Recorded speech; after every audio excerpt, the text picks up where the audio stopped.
My parents skipped my birthday for my sister's date night. So I shut down something they really needed, and trust me, they haven't stopped regretting it since. The words hit me like a physical blow. We're canceling your birthday party, Alara. All because my sister, Chloe, had a hot date. Little did they know, I was the one quietly paying for their entire life, and I was about to cancel something far more significant than a party. I was about to pull the plug on everything. It was September 15th, my 25th birthday, and I woke up in my childhood bedroom, the same room I'd been in for 2 years since moving back home. Temporary financial difficulties, my parents had called it. The irony wasn't lost on me.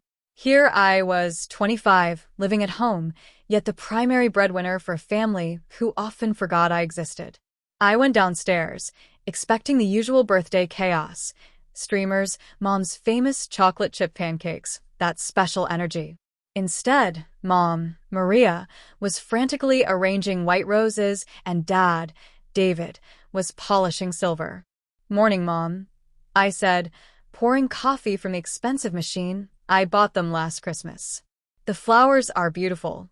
Are those for tonight?" She barely glanced up. "Oh, Alara.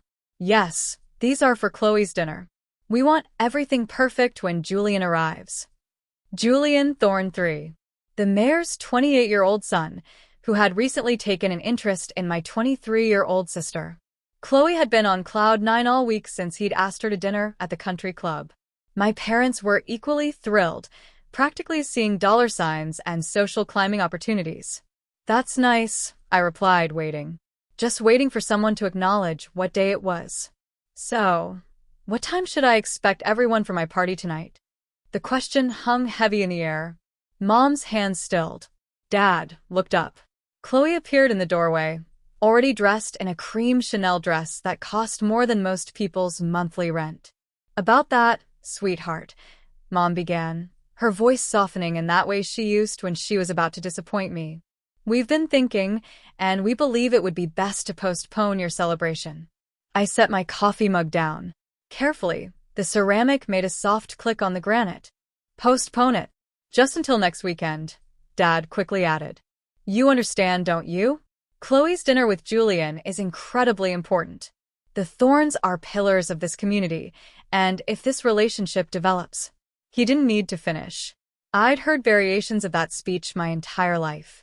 Chloe was the beautiful one, the charming one, the one who would marry well and elevate the family's social status. I was the practical one, the reliable one, the one who worked 60-hour weeks in corporate finance and handed over most of my paycheck to keep them afloat. "This is a once-in-a-lifetime opportunity," Mom continued, returning to her roses. "We need the house to be absolutely perfect. Julian wants to bring her back here for dessert." Chloe finally spoke, her voice that sweet, innocent tone that had gotten her out of trouble since childhood. "I'm sure you understand, Alara. You've always been so mature. Besides, 25 isn't really a milestone, is it? It's not like you're turning 30 or getting married." The casual cruelty of her words was breathtaking. Not because it was malicious, but because Chloe genuinely didn't see anything wrong. In her world, her needs always came first. "I've already called a caterer," Mom added, sealing the deal. "They're bringing everything here instead. The menu will be more sophisticated for Julian anyway." I just stood there, processing. The caterer I had paid for. The rental hall I had put a deposit on. The celebration I had looked forward to. Not because I needed a party, but because it represented one day where I might be the center of attention in a family that had overlooked me for most of my life. "What about our guests?" I asked, my voice remarkably steady. "Aunt Susan is driving up from Philadelphia. My college friends took time off. Phoebe even flew in from Riverbend City. We'll call everyone," Dad waved dismissively. "They'll understand. Family comes first, and Chloe's future is at stake." Asterisk Chloe's future. Always Chloe's future. Asterisk never mind that I was the one ensuring we had a roof over our heads. For 2 years, I'd watched my parents dote on Chloe while treating me like a live-in ATM. Chloe's credit card bills, Chloe's car payments, Chloe's designer wardrobe. All subsidized by my salary, while she worked part-time at a boutique that was more hobby than career. The house needs to be perfect, Mom stressed again. Chloe, darling, you should go get your hair done. I made you an appointment at that salon downtown. The salon that charged $300 for a cut and style. The salon that would be paid for with money I transferred to their account every month. I watched my family orchestrate the destruction of my birthday with the same enthusiasm they had once put into planning it. The efficiency was remarkable. In 10 minutes, they had dismantled weeks of preparation without a second thought for me. I need to make some calls, I said finally. Oh, good, Mom said, relief in her voice. I knew you'd be understanding. Can you handle calling the guests? I need to focus on getting everything ready here. I nodded and walked back upstairs, closing my door. But I wasn't planning to call my guests. Instead, I sat at my desk and opened my laptop, logging into the online banking system I use to manage not just my finances, but theirs too. For 18 months, I had been making their mortgage payments. $3,000 every month transferred from my account because Dad's small accounting practice wasn't making enough, and Mom's library work barely covered groceries. They'd come to me with tears, saying they might lose the house. I'd stepped in, rearranging my life, moving back home, quietly becoming the financial backbone of a family that seemed to forget I existed whenever something more interesting came along. But as I stared at the upcoming automatic transfer scheduled for tomorrow, September 16th, a different kind of clarity settled over me. They wanted to cancel my birthday for Chloe's date. They thought my feelings were less important than impressing Julian. I clicked into the transfer settings and paused the automatic payment.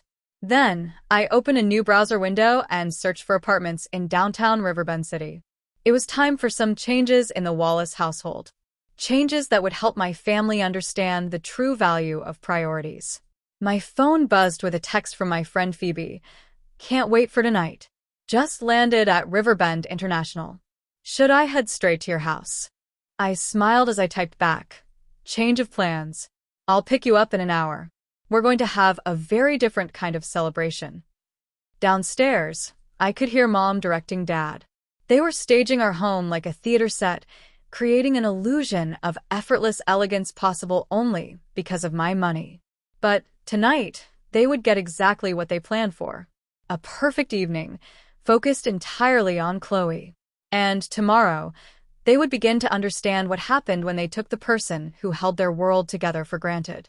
I closed my laptop and began packing a bag. After all, I had some apartment viewings to schedule. I picked up Phoebe in my reliable Honda Civic, the same car I'd been driving for 6 years, while Chloe cruised around in the BMW convertible our parents had leased for her 21st birthday. Phoebe threw her arms around me. "Happy birthday, financial wizard," she exclaimed, using the nickname from college. "I brought you something amazing from Newberry, this boutique chocolatier." As we drove, I told her everything. She listened with that focused attention that reminded me why we were still close. "Wait," she interrupted. "You've been paying their mortgage for how long?" 18 months, I confirmed. Ever since Dad's business started struggling and Mom cut her hours to help Chloe with her modeling career. Phoebe snorted. Modeling career? The girl who did one local department store catalog. The absurdity struck me. Chloe had done exactly one professional photo shoot, earning maybe $800 total. But somehow, that was enough for our parents to justify her reducing her work schedule at the boutique to pursue opportunities. Meanwhile, I pulled 60-hour weeks at Sterling and Company, building a reputation as the go-to analyst for complex corporate restructuring. "Tell me about this job of yours," Phoebe said. "I became a senior analyst last year," I said, a small surge of pride. "I'm the youngest person at the firm to handle major client portfolios independently. My specialty is saving companies from bankruptcy, restructuring debt, finding hidden assets. Ironically, I'm apparently better at saving other people's financial lives than I am at protecting my own." What I didn't tell Phoebe was that I'd been quietly building my own consulting practice on the side. 3 evenings a week and most weekends I worked with smaller businesses and individuals. Word of mouth had spread. I found genuine satisfaction in helping people understand their options and regain control. "So you're basically a financial superhero," Phoebe observed as we pulled into the parking garage of the Grand Sterling Hotel. And your family has no idea. That was the crux of it. My parents saw me as their reliable daughter, always there to clean up messes. They had no concept of my professional reputation, my growing network, or the fact that I'd been building a safety net for myself. They certainly had no idea I had been documenting every financial transaction for 2 years, every mortgage payment, every credit card bill I'd covered, every emergency expense. As a financial professional, I understood the importance of records. As their daughter, I had trusted that documentation would never be necessary. We checked into the hotel and sat in the elegant lobby bar. Phoebe insisted on champagne. "You're going to tell me the whole story," she declared. "Start from the beginning. When did you become the family?" The story went back further than the mortgage. It started in college when Chloe maxed out a credit card for emergencies only. I covered the minimum payments. The pattern was established. Chloe would create financial chaos, our parents would panic, and I would quietly solve the problem. The mortgage situation started when Dad lost his biggest client, I explained. Wallace and Rossi Accounting had been handling the books for this mid-sized manufacturing company for 12 years. The company was sold, and Dad lost about 40% of his income overnight. "That's rough," Phoebe acknowledged. "But couldn't he have found other clients?" I sipped my champagne, tasting the bitter irony. He could have if he'd been willing to adapt. But Dad's been doing business the same way for 20 years. He doesn't understand digital marketing, refuses to learn new software. His remaining clients barely cover his office rent. The real problem was Dad was more interested in maintaining the appearance of success than building a sustainable business. He drove a leased Cadillac he couldn't afford, maintained an expensive office, and spent money on country club memberships that never seemed to produce actual business. "What about your mom?" Phoebe asked.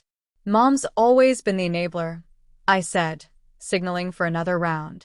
"She worked full-time when we were younger, but once we were in high school, she wanted to pursue her passion for literature. She got a part-time job at the library, which barely covers groceries, and spends most of her time in book clubs. Her volunteer work was meaningful, but she also developed expensive tastes, organic everything, boutique stores, and a weakness for home decor. So, essentially," Phoebe summarized, "your parents have been living beyond their means for years. And when reality caught up, they turned to you instead of making actual changes." Exactly. And I enabled it because I thought it was temporary.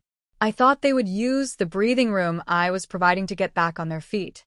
Instead, they used my financial support as permission to continue their unsustainable lifestyle. Worse, they extended that lifestyle to Chloe, who learned money magically appeared when needed. "Tell me about Chloe's date tonight," Phoebe said. "What's so special about this Julian guy?" I laughed, but there was no humor in it. Julian Thorne III. His father is the mayor. His family owns half the commercial real estate in Willow Creek, and his trust fund is probably worth more than I'll make in my entire career. Chloe met him at some charity auction. "Let me guess," Phoebe said. "Your parents see dollar signs. They see social elevation." Mom's been fantasizing about Chloe marrying into the Thorne family since the second date.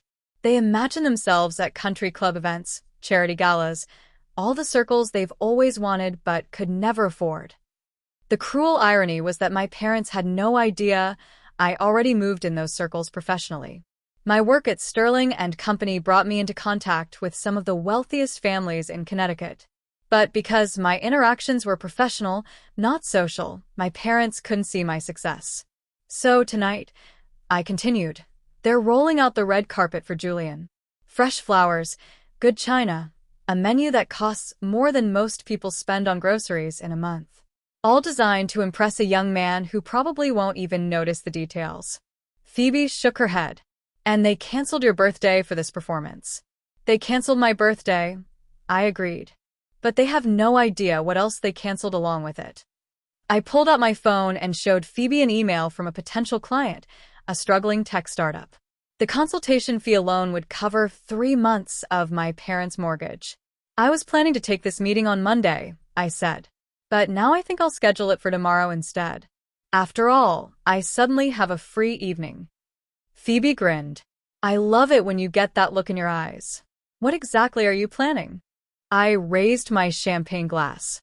I'm planning to give my family exactly what they asked for, a perfect evening focused entirely on Chloe's future. But I'm also planning to show them what happens when they take their foundation for granted. Outside, the late afternoon sun cast long shadows. In a few hours, my family would be hosting their dinner, using money I had provided. Tomorrow, they would begin to understand the difference between foundation and facade. The first sign that something was fundamentally wrong had come 6 months earlier.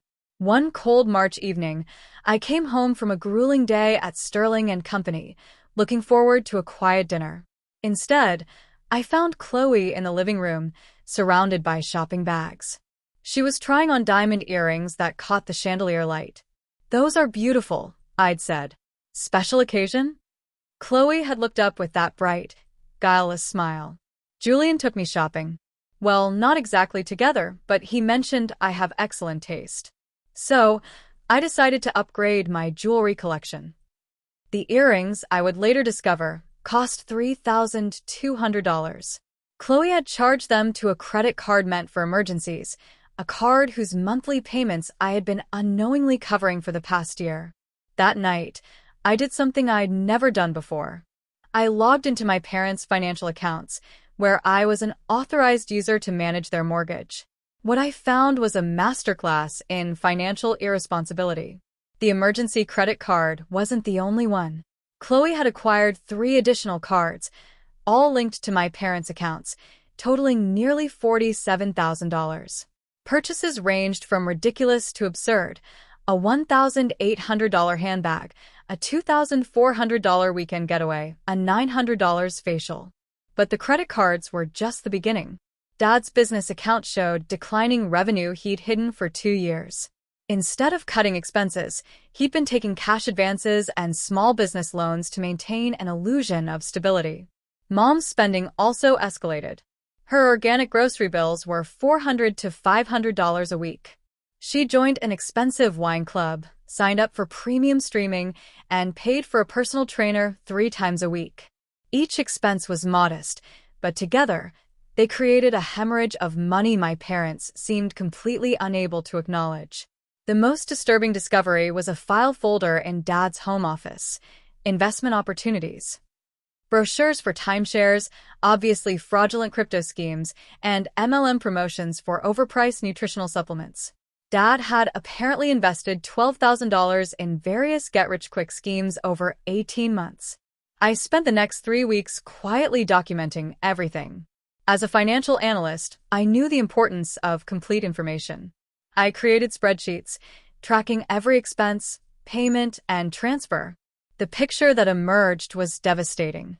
My parents weren't just struggling, they were on a trajectory toward complete financial ruin.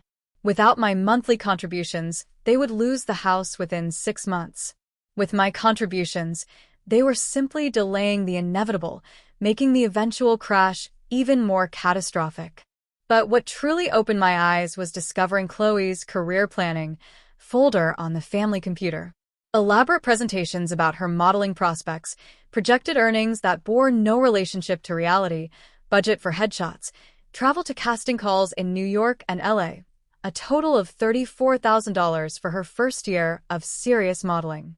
She'd even researched plastic surgery procedures, just some minor enhancements to make her more competitive. The final straw came when I discovered Chloe had been forging my signature on financial documents. She'd applied for a personal loan using my credit score and employment information, listing me as a co-signer without my knowledge. The loan application had been rejected, thankfully, only because the lender had called me to verify employment. When I confronted Chloe, her response was breathtaking in its casualness. "I knew you wouldn't mind," she'd said, filing her nails. "You're always helping with money anyway. I just thought this would be easier than asking." She genuinely didn't understand why I was upset. In her mind, my resources were family resources, available for her use whenever she needed them. The concept that I might have my own financial goals, my own dreams, had never occurred to her.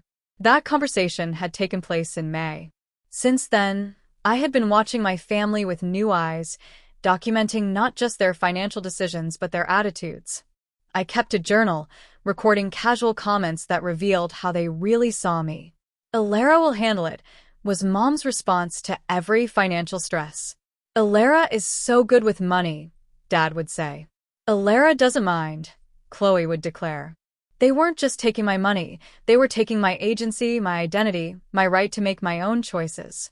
I had become a resource to be managed, rather than a person to be respected. The breaking point had been building for months, but I might have continued enabling them indefinitely if not for a conversation I overheard 2 weeks before my birthday. Chloe was on the phone with her friend, Ashley, discussing Julian. "The timing is perfect," Chloe had said. "Mom and Dad are so desperate for me to marry well that they'll do anything. They're already talking about canceling Alara's birthday if it conflicts with the date." Can you imagine? Like anyone cares about Alara's birthday anyway. Ashley's response was muffled, but Chloe's laugh was crystal clear. "Oh, Alara won't care. She never cares about that stuff. She's too practical to get upset over a party. Besides, this could change our family's entire social status. Alara should be grateful to contribute to something so important." I had stood frozen in the hallway, listening to my sister dismiss my feelings with such casual cruelty. But what hurt more was the realization that she was probably right about my parents' willingness to sacrifice my birthday. That night, I called my college friend, Maya, a private investigator in Boston. I asked her to recommend someone local to help document my family's financial situation with legal precision. I wasn't planning to take them to court, but I wanted records that would be admissible. The investigator, a sharp-eyed woman named Detective Ava Sharma, was thorough and discreet. Within 2 weeks, she provided a comprehensive report that confirmed everything I had discovered and revealed several additional problems. My parents had taken out a second mortgage without telling me, using the money to consolidate debt that had since been run up again. They had also borrowed against Dad's life insurance and were behind on IRS payments. "Your family is in serious financial trouble," Detective Sharma had told me. But more importantly, they're in serious denial. These aren't people who are going to change their behavior voluntarily. They're going to keep spending and borrowing until something forces them to stop. I thanked her and filed her report in my home safe. The irony was, I had become an expert at saving other people's finances while allowing my own family to manipulate and exploit me. I could restructure million-dollar corporate debts, but I couldn't establish healthy boundaries with the people who were supposed to love me most. Now, sitting in the Riverbend City Hotel with Phoebe, watching the sunset, I finally understood what had to happen. My family needed to learn the same lesson I taught my corporate clients. Consequences are the only thing that creates lasting change. "So, what's the plan?" Phoebe asked, refilling our champagne. I smiled, a sense of clarity I hadn't experienced in years. "Tomorrow morning, my parents are going to discover their mortgage payment has been rejected.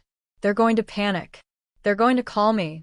And for the first time in my adult life, I'm not going to rush in to fix their problem. And then we'll see how important family priorities really are when the foundation starts to crumble." While my family prepared for Chloe's dinner with Julian Thorne III, I was orchestrating something far more sophisticated than they could have imagined. Phoebe and I spent Saturday evening in my hotel suite, planning what would essentially become a masterclass in strategic financial intervention. "You've been thinking about this for a while, haven't you?" Phoebe observed, watching me navigate through multiple banking interfaces. "Since the moment I found Chloe's forged loan application," I admitted. I realized then that this situation would never resolve itself naturally. They needed consequences, not just conversations. The beauty of my plan lay in its simplicity and legality. I wasn't stealing money or manipulating accounts.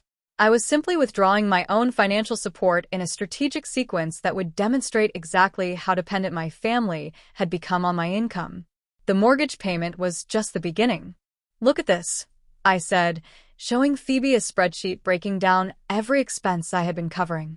"They think I just help with the mortgage, but I've been subsidizing their entire lifestyle. Watch what happens when I stop." I had already contacted my insurance agent and removed their vehicles from my policy. Effective Monday morning, they would receive notice that their coverage had lapsed. They'd need new insurance immediately, or risk having their licenses suspended. The cost would be nearly double what they had been paying through my group rate. Next, I logged into the property tax system. My parents believed their property taxes were automatically deducted from their mortgage, but that had stopped 6 months ago when they refinanced. I had been paying the taxes separately to prevent penalties. The next payment was due in 10 days, and without it, the town would begin lien proceedings against the house. "This is brilliant," Phoebe said. "You're not hurting them. You're just removing your subsidies." Exactly. They're going to learn very quickly what their actual cost of living is without my financial support. And they're going to have to make some very difficult decisions about priorities. But the mortgage payment timing was the most crucial. I had deliberately waited until the day after it was due to cancel the automatic transfer. This meant that when the bank processed the payment and found insufficient funds, they would immediately send a notice of default. My parents would have exactly 10 days to bring their account current before the bank could begin foreclosure proceedings. The psychological impact would be devastating. My parents had never missed a mortgage payment.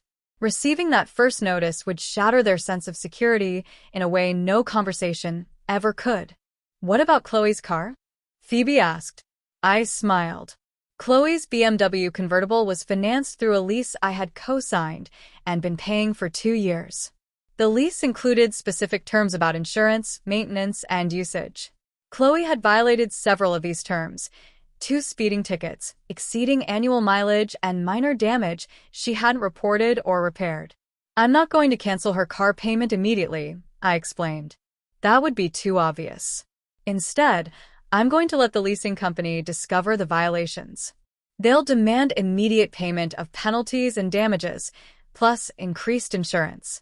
The total will be about $8,000 due within 30 days.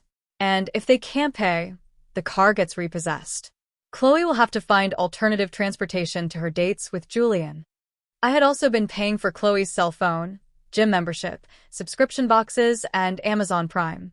Each would be canceled systematically over the next 2 weeks, creating a cascade of small inconveniences that would gradually build into a clear picture of exactly how much I had been subsidizing her lifestyle. The most sophisticated part of my plan involved Dad's business. Wallace and Rossi Accounting was hemorrhaging money, but Dad had been hiding this by maintaining an expensive office lease and professional appearances. I had been subsidizing these costs indirectly by covering his personal expenses, allowing him to pour his business income into maintaining an illusion of success. Through my professional network, I learned that several of his clients were considering switching to larger firms. I also discovered 2 of his clients were behind on their own payments to him, creating cash flow problems he had been covering with credit card advances. "I've been protecting him from the natural consequences of his business decisions," I told Phoebe. "He's been able to make poor choices because he knew I would cover the household expenses. Once I stop doing that, he'll have to choose between maintaining his expensive office image and keeping a roof over his family's head." I had already arranged my own exit strategy. Through my side consulting practice, I had built relationships with clients asking me to take on larger projects. One client, a tech startup in Riverbend City, offered me a contract position that would pay almost as much as my current salary at Sterling and Company, with flexibility to work remotely and build my own practice. "You're going independent?" Phoebe asked. "I've been planning this transition for 6 months. I have enough savings to cover my expenses for a full year and enough potential clients to build a sustainable practice. I was just waiting for the right moment." That moment had arrived with my canceled birthday party. The symbolic rejection of my value to the family had finally given me permission to prioritize my own future. I had also been strategic about apartment hunting. The downtown Riverbend City loft I had viewed that afternoon was perfect. Close to my new clients, spacious enough for a home office, and available for immediate occupancy. The rent was actually less than what I had been contributing to my parents' household expenses. "When do you move?" Phoebe asked. "I can sign a lease tomorrow. I could be completely moved out by next weekend." The timing was crucial. I wanted to be physically removed from the house before my family fully understood what was happening. I didn't want to be present for the initial panic, the pleading, the attempts to guilt me. I needed distance to maintain my resolve, but I also wanted them to have time to process. If they responded by cutting expenses, finding additional income, and treating me with respect, I would consider resuming some limited financial assistance. If they responded with manipulation, blame, and demands, I would know that permanent separation was the only healthy option. What about Chloe's dinner night? Phoebe asked. I checked my watch. It was nearly 7 o'clock. Julian Thorne III would be arriving at my parents' house soon, expecting a perfectly orchestrated evening. My parents had spent the entire day preparing, using money I had provided. Tonight they get exactly what they wanted, I said, closing my laptop with satisfaction. A perfect evening focused entirely on Chloe's future prospects. Tomorrow they start learning about consequences. I had even planned a small gift. Earlier that afternoon, I had arranged for a bottle of expensive champagne to be delivered to the house with a note. Congratulations on prioritizing what matters most. Love, Elara. My parents would interpret it as gracious acceptance. They had no idea it was actually a farewell gesture. Phoebe raised her own champagne glass. To strategic planning and natural consequences. To finally putting myself first, I replied, feeling lighter than I had in years. Outside, the lights of Riverbend City twinkled like stars, representing a future that was finally completely mine to choose. Sunday morning arrived with the jarring buzz of my phone at 6:04 a.m. I was still in the hotel suite, having enjoyed a peaceful night's sleep. My mother's panicked voice shattered the quiet. Elara, thank God you answered. We have an emergency. The bank called saying our mortgage payment was rejected. There must be some mistake with the automatic transfer. Can you check your account and fix this immediately? I sat up slowly, deliberately. Through the hotel window, the early morning sun cast long shadows, painting everything in golden light. It felt symbolic. The dawn of a new chapter. Good morning, Mom, I said calmly. How was Chloe's dinner last night? The dinner was wonderful, but Elara, this is serious. The bank is saying we have 10 days to bring the account current or they'll start foreclosure. This has to be an error. You've never missed a payment. You're right, I replied, walking to the window. I have never missed a payment. But I also didn't make this month's payment. The silence that followed was so complete, I could hear my mother's shocked breathing. In the background, Dad's urgent questions.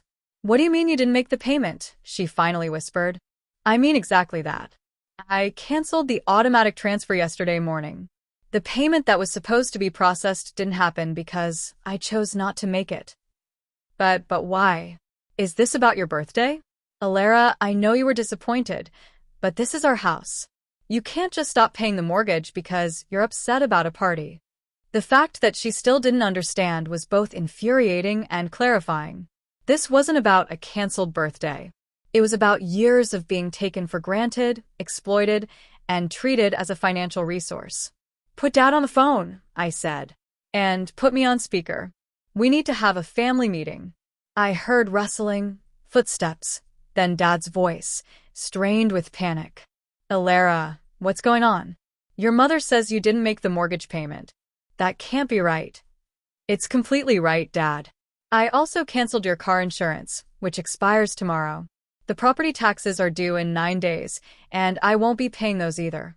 Chloe's car lease has some violations that need to be addressed, and her cell phone service will be disconnected on Tuesday. The explosion of voices was immediate and overlapping. Mom asking how I could do this. Dad demanding explanations. Chloe crying in the background about her phone and car. The chaos was exactly what I expected, but experiencing it felt strangely liberating. Let me explain something to all of you, I said, raising my voice to cut through their panic. For the past 18 months, I have been covering approximately $4,800 per month in your expenses. That includes the mortgage, insurance, taxes, and various other costs that you've either forgotten about or never realized I was handling. $4,800?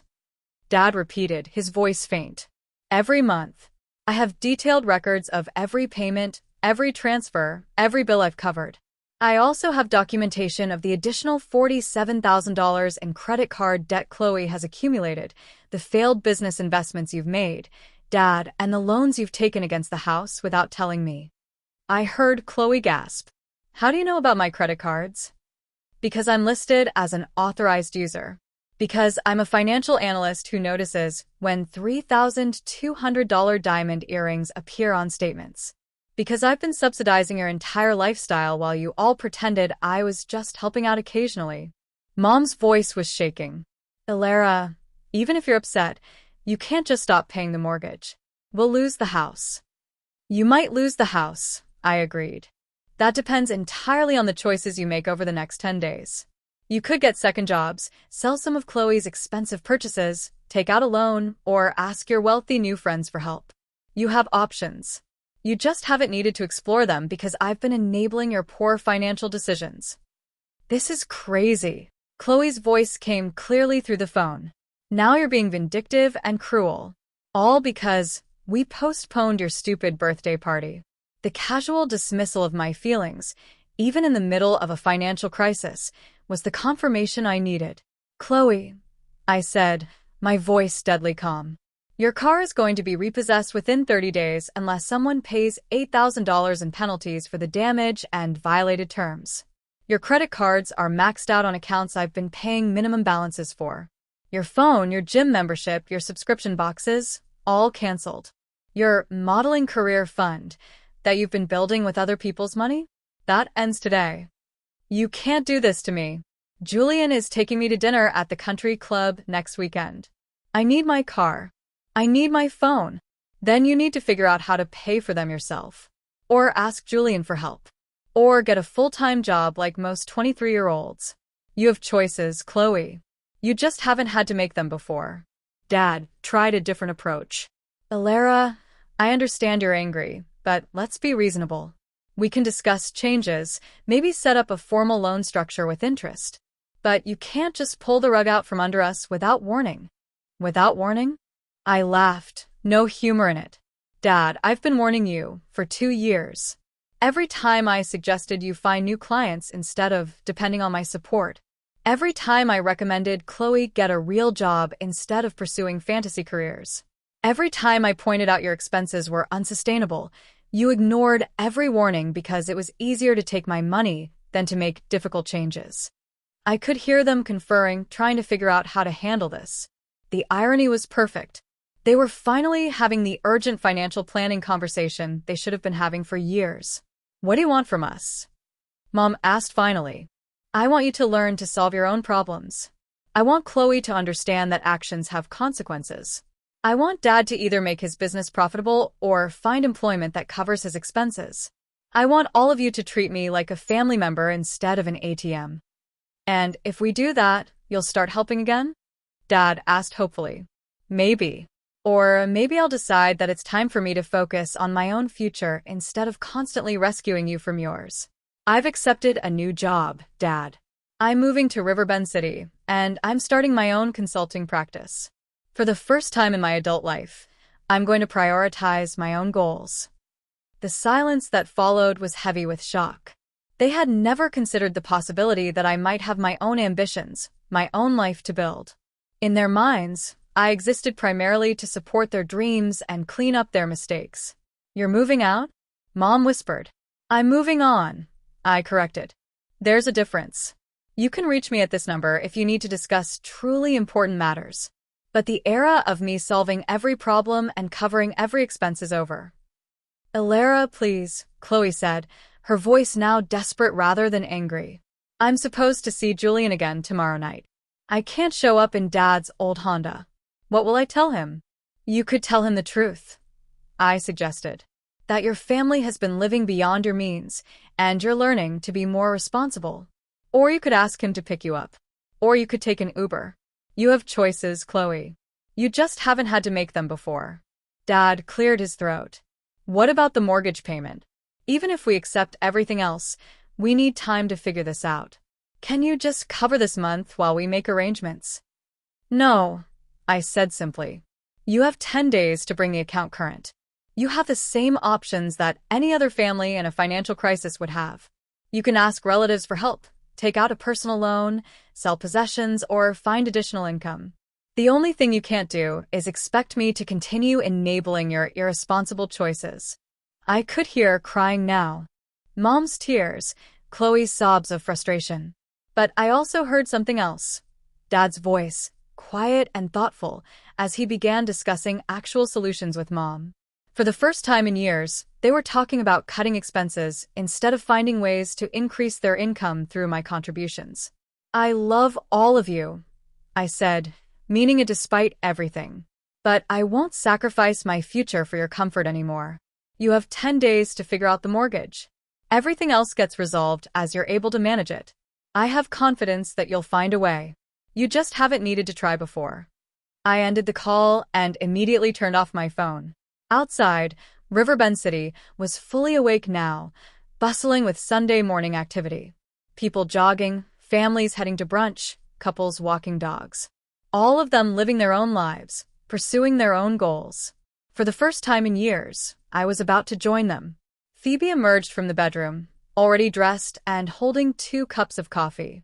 How did it go? Exactly as expected, I said, accepting the coffee gratefully. Panic, blame, desperation, and a complete failure to understand why I'm done enabling them. Any regrets? I considered the question seriously, looking out at the city that was about to become my new home. None at all. For the first time in my adult life, I feel free. By Wednesday morning, the Wallace family's carefully constructed world had begun to collapse in spectacular fashion. I was in my new Riverbend City apartment, surrounded by moving boxes, setting up my home office, when the first wave of consequences crashed over them. Phoebe had stayed through Tuesday to help me move, and we were unpacking kitchen supplies when my phone started buzzing. I had turned it back on for business calls, but the flood of texts from my family painted a vivid picture of their rapidly deteriorating situation. From Mom, Asterisk Insurance Company called. Cars aren't covered. Can't drive Chloe to work. Need help immediately. Asterisk from Dad. Asterisk the bank wants $3,047 to bring the mortgage current plus late fees. Don't have it. What do we do? Asterisk from Chloe.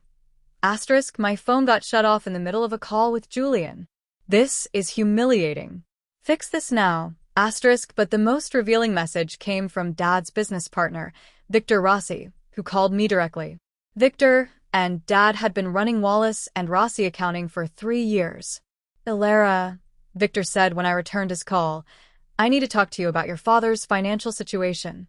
He's been borrowing money from the business account to cover personal expenses, and now he can't make payroll for our employees. This was news to me. How much has he borrowed? $18,000 over the past 6 months. He kept saying it was temporary, that his daughter was helping, and he'd pay it back soon. But now he's saying you've cut him off. And frankly, the business can't survive this kind of drain. I felt a chill of realization. Dad hadn't just been mismanaging his personal finances. He had been stealing from his business, using my mortgage payments as justification for his theft. Victor, I had no idea about any of this. My father never told me he was taking money. Well, he needs to return it immediately, or I'm going to have to dissolve the partnership and report the missing funds. I've got 3 employees who depend on their paychecks, and I won't let them suffer because David can't manage his personal expenses. After hanging up, I sat in my new living room, staring out at the Riverbend City skyline, trying to process the full scope of my father's deception. It wasn't just that he had been irresponsible, he had been actively dishonest. My phone rang again. This time it was Julian Thorne III himself. Ms. Wallace. His voice was polite but confused. This is Julian Thorne. I believe I've been dating your sister, Chloe. Yes, I know who you are, I replied, curious. I'm calling because Chloe asked me to contact you about some financial difficulties your family is experiencing. She seems to think you might be able to help resolve some issues with her car and phone service. I almost laughed at the audacity. Chloe had actually asked her new boyfriend to call me for financial assistance. Julian, I appreciate you calling, but Chloe's financial problems are her responsibility to solve. I'm no longer involved in managing my family's expenses. There was a pause. I see. Chloe gave me the impression that this was some kind of temporary misunderstanding between siblings. She said you were just upset about a birthday party. Chloe has a tendency to minimize complex situations. The reality is that my family has been living beyond their means for years, and I've decided to stop enabling that behavior. Ah, Julian's tone shifted, becoming more thoughtful. That puts things in a different perspective. Chloe mentioned that her family was well-established financially. I gather that's not entirely accurate. I chose my words carefully. I think you should ask Chloe to be more honest with you about her actual circumstances. She's a lovely person, but she's never had to face real financial responsibility. After we hung up, I felt a mixture of satisfaction and sympathy. Julian Thorne III wasn't looking for a charity case. He was looking for an equal partner from a stable, successful family. Chloe's deceptions were about to catch up with her. The next call came from my Aunt Susan in Philadelphia, who had driven up for my canceled birthday and was now staying with my parents. "Ilara," Aunt Susan said, her voice tight with stress. "I need you to understand what's happening here. Your parents are in complete panic. Your mother hasn't stopped crying since Sunday. Your father is talking about declaring bankruptcy. Chloe locked herself in her room and won't come out. What about solutions?" I asked. "Are they taking any practical steps?" "Your father went to 3 different banks trying to get a personal loan, but his credit is apparently much worse than anyone realized. Your mother called everyone she knows asking for money, which was humiliating for her. Chloe applied for full-time jobs at 6 different places yesterday." This was progress. For the first time in years, my family was facing reality and taking concrete action. "Aunt Susan, they're doing exactly what they should be. These are the steps they should have taken years ago." "But Ilara, they could lose the house, your childhood home." "That's possible," I agreed. "It's also possible they'll find a way to save it. But either way, it won't be, because I sacrifice my future to enable their poor decisions." Aunt Susan was quiet. "I have to ask, are you really prepared to let them lose everything?" It was a fair question. "I'm prepared to let them face the natural consequences of their choices. If they lose the house, they can rent something smaller. If Chloe loses her car, she can take public transportation. If Dad loses his business, he can find employment that provides steady income. And if they hate you for this, then I'll know that their love was conditional on my willingness to bankrupt myself for their comfort." That evening, I received an unexpected visitor. Chloe appeared at my apartment building, looking disheveled and desperate. The doorman called up, and after a moment's hesitation, I agreed. She looked terrible. Her hair unwashed, pulled back in a messy ponytail. Jeans and a wrinkled t-shirt instead of designer outfits. Most tellingly, she had obviously been crying. "Can I come up?" she asked when I met her in the lobby. Of course. We rode the elevator in silence. When we reached my apartment, Chloe looked around with obvious surprise at the modern, sophisticated space. "This is really nice," she said quietly. "Thank you. I've been saving for my own place for a long time." We sat in my living room, and for several minutes, neither of us spoke. Finally, Chloe broke the silence. "Julian broke up with me today." I felt a pang of sympathy. "I'm sorry. What happened?" He said he didn't appreciate being misled about our family's financial situation. Apparently, when his parents found out our house might be foreclosed on, they told him he should date someone from a more stable background. Chloe's voice was flat, defeated. "He was right to break up with me. I did mislead him. I've been pretending to be someone I'm not for so long that I forgot who I actually am." This was not the conversation I had expected. "Chloe, you're 23. You have time to figure out who you want to be. But I don't know how to be responsible. I don't know how to live within my means. I've never had to try." She looked at me with something approaching respect for the first time in years. "How did you learn all this stuff? How do you manage money and plan for the future and make it look so easy?" "It's not easy," I told her. "Honestly, it requires discipline and sacrifice and making choices about what's truly important. But it's also incredibly freeing to know that you can take care of yourself." Chloe nodded slowly. "I applied for a full-time job at a marketing company today. The salary is only $32,000, but they said if I work hard, I could advance pretty quickly." "That's a good start." I also listed all my designer clothes and jewelry on consignment websites. The woman at the shop said I could probably get about $15,000 for everything, maybe more. I felt a surge of pride. These were exactly the kinds of difficult but necessary decisions she needed to make. What about Mom and Dad? I asked. Chloe's expression darkened. Dad told Victor Rossi that he'll pay back the money he borrowed, but he has no idea how. Mom is talking about selling her jewelry and maybe getting a full-time job for the first time in 10 years. They're both angry at you, but they're also starting to realize how much you were doing for us. Are you angry at me? Chloe considered the question seriously. I was. For the first few days, I hated you. I thought you were being cruel and vindictive. But then I started thinking about how I would feel if someone treated me the way we've been treating you. She looked directly at me. We've been terrible to you. We took your money, your support, your sacrifice, and we never even said thank you. We just expected it like it was something we deserved instead of something you chose to give us. It was the most honest and mature thing I had ever heard my sister say. I don't hate you, Chloe. I never did. I just couldn't continue enabling behavior that was hurting all of us. I know. She stood up to leave. I don't know if Mom and Dad will ever really understand what they did wrong, but I'm going to try to do better. Starting with paying my own bills and cleaning up my own messes. After she left, I sat in my apartment feeling something I hadn't experienced in years. Hope for my family's future. Not the future I had been financing, but the future they might build for themselves if they were willing to do the work. Outside, the lights of Riverbend City stretched out like a promise of possibility. For the first time, I thought there might be a chance for genuine healing. 3 months later, on a crisp December morning, I was preparing for the grand opening of Sterling Advisory Group when my phone rang. Caller ID showed my mother's number, but I almost didn't recognize her voice. Ilara, it's Mom. I hope I'm not interrupting anything important. The tentative, respectful tone was completely different. Something fundamental had shifted. Not at all, I replied, setting down promotional materials. How are things going?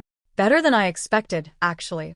I wanted to call, and well, there are some things I need to tell you. Things I should have said months ago. I settled into my desk chair, looking out at the Riverbend City Business District where I had built my new life. We saved the house, she said first. It took everything we had, and we had to make some major changes. But we brought the mortgage current with 2 days to spare. How did you manage that? Your father sold his Cadillac and bought a used Toyota. I sold all my jewelry except my wedding ring and my mother's pearl necklace.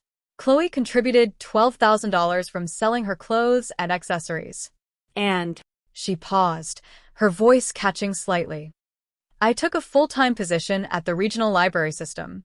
I'm now the head of their adult literacy program. I felt a surge of genuine pride. Mom, that's wonderful. You always loved that work. I do love it, and the salary is much better than I expected. Between my income and the money your father is finally making from his business, we can actually cover our expenses without. She trailed off. Without my help, I finished gently. yes, And Ilara, I need you to know how ashamed I am that it took losing you to make us realize what we had been doing. We weren't just taking your money. We were taking your life, your dreams, your future. We treated you like a resource instead of our daughter. It was the apology I had been waiting to hear for years. What about Dad's business? That's actually going really well. Losing the partnership with Victor was devastating, but it forced your father to completely restructure. He moved to a smaller office, started using modern accounting software, and began offering virtual services to clients outside of Willow Creek. His revenue has actually increased by 30%. This was genuinely surprising. He adapted to digital services? Mom laughed, and I could hear real joy in it. Chloe taught him. She's been working as his part-time marketing coordinator while she finishes her business degree. Did you know she enrolled in night classes? I hadn't. Business administration with a focus on digital marketing. She says she wants to understand how money actually works instead of just spending it. She's completely changed, Ilara. She's working 40 hours a week at that marketing company, going to school 3 nights a week, and she's been saving money for the first time in her life. The transformation sounded almost too dramatic to believe, but my mother's voice carried conviction. She's been dating someone new, Mom continued. A teacher she met in one of her business classes, Leo. He drives a 10-year-old Honda and lives in a small apartment. And Chloe says she's never been happier. She told me that Julian Thorne was attracted to what he thought our family represented, but Leo likes who she actually is. We talked for another 20 minutes. With each update, layers of old resentment began to dissolve. My family hadn't just survived the financial crisis I created. They had used it to build something more authentic and sustainable. There's one more thing, my mother said. We'd like to invite you to Christmas dinner. Not because we need anything from you, but because we miss you. Because you're our daughter and we love you. And because we want to show you the people we've become. I'd like that, I said, meaning it completely. After we hung up, I sat in my office, thinking about the journey that had brought us all to this point. The dramatic confrontation had forced my entire family to confront fundamental truths about responsibility, respect, and authentic relationships. My own transformation had been just as profound. Sterling Advisory Group had grown to a thriving consultancy. My reputation for combining technical expertise with emotional intelligence had spread. More importantly, I had learned to set boundaries and prioritize my own needs without guilt. The apartment in Riverbend City had become a home where I felt genuinely comfortable and secure. I had joined a hiking club, taken up pottery, and started dating a fellow financial consultant. For the first time in my adult life, I was living for myself while still maintaining the capacity to help others when I chose to do so. The irony wasn't lost on me that my family's crisis had ultimately benefited everyone. My parents had discovered strengths they never knew they possessed. Chloe had learned to value authentic relationships over social performance. Dad had modernized his business. Mom had returned to meaningful work. And I had finally claimed the independence and respect I had been unconsciously seeking for years. On Christmas morning, I drove to Willow Creek for the first time since moving out. The house looked smaller, but also warmer and more welcoming. No expensive decorations, just simple, thoughtful touches reflecting their new appreciation for what they could actually afford. Chloe answered the door, and I almost didn't recognize her. She looked healthy and confident, wearing jeans and a sweater, hair in a simple ponytail, genuinely smiling. "Ilara," she exclaimed, hugging me tightly. "I can't wait for you to meet Leo. He's in the kitchen helping Dad with the turkey.